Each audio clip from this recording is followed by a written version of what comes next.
All right, happy Friday, welcome back. Concepts and training, diving into power output and actually an alternative for the power clean. So try to dive into some of these exercises, try to dive into some power outputs.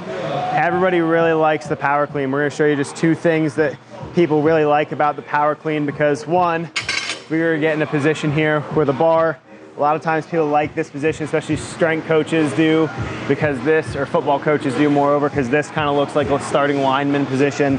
People think this is a very athletic position. It is, it's a fair point, right? When we look at the power clean, actually producing power, or its brother, the hang power clean, catching in that position, what we're looking at, you can kind of see, and we actually demoed the movement so you can see some velocity there, just understanding that's one of the major components we're trying to develop, is that when we look at a power clean, right, so in weightlifting terminology, catching above parallels, kind of that power position.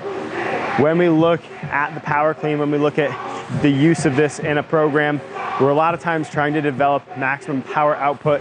We've talked about strength, speed.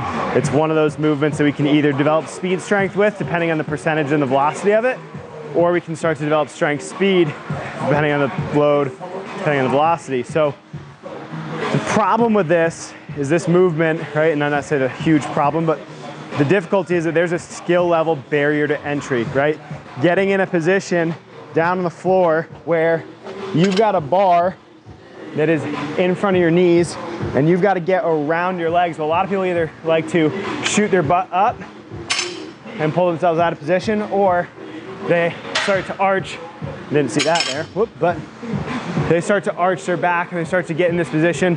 Everybody loves the classic little video of the high school kid going from here and going, dog, dog, and then trying to do a power clean from there, right? Well, when we look at that, there's a skill level barrier to entry, and we have to break that down into a skill to get the maximum benefit. So how do we fix that? Well, when we look at it, there's three components that you're gonna look at when we look at the power clean and benefits that we can get from it. Well, one, we have starting strength. So basically we're creating force from a position of dead stop. The other thing we have is obviously the speed component. And then the third thing is force absorption. That's like the big thing that people like to use, as a reason for using the power clean, is because you have to catch and you have to control a force, right? It's a lot of sports, it's, you jump in a basketball game, you land, you've got to absorb some kind of force or really manage the force. Same thing in a football game, you hit somebody, you have to manage that force. Soccer field, whatever it is, right? Or just general life, right? You just step off of a step and now you're managing force. People really like that because it overloads that component, but we still have that skill barrier to entry. So some alternatives, the first thing is just obviously a clean pull, right? If we were to look at velocity profiles, if I do a clean pull, the peak velocity that we hit with that clean pull, or that hang clean pull especially, is something that we can actually make comparable. Now, we don't really have the starting strength component because from a hang position we have some kind of stretch shortening cycle, but we get the velocity component. Now, we could do this from the floor, we get some of that starting strength, and we get some of that velocity. If you actually catch the bar, we got some of that force absorption. Well, still a little bit more complex, still a little bit more of a skilled movement, but if you got access to it, we have our nice little friend, the trap bar. Now, when we start to look at power outputs, and I debated hooking up the velocity tracker, but I could just fib the numbers without actually showing you. So I'll just tell you from personal experience going on some of these things. When we start to test peak velocities of a power clean and of the trap bar jump, we can get pretty similar loads, meaning our power output's gonna be high. The nice thing about the trap bar and doing a trap bar jump, so what that looks like is getting in this position here and being able to jump and control that trap bar.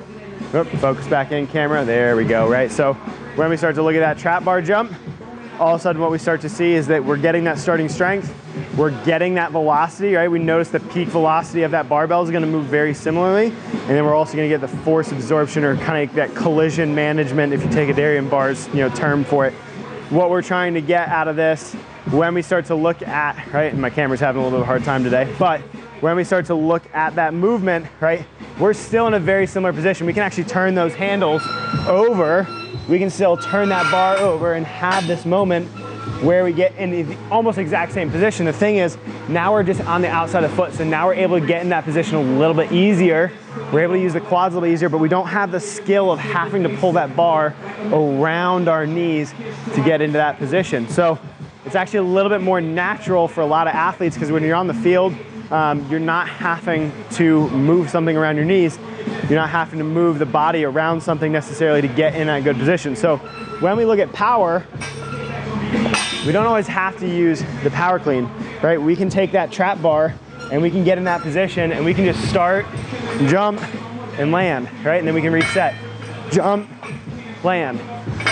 We're still getting that starting strength, we're still getting that power output and that velocity, and we're still getting that force absorption management, collision management, whatever you want to call it, we're still getting that. So that's a little something on the power clean, because it's something very common people use in training programs, thinking that they're really going after power, but it's got a high skill level, or like a high barrier to entry in terms of skill, and we can use alternative methods, something like a trap bar jump, in order to decrease the skill and still get the same benefit in order to create some power in our training, develop some of that speed strength, and then strength speed qualities. So just a little deep dive on an exercise and some alternatives to a common exercise for this week's concepts in training.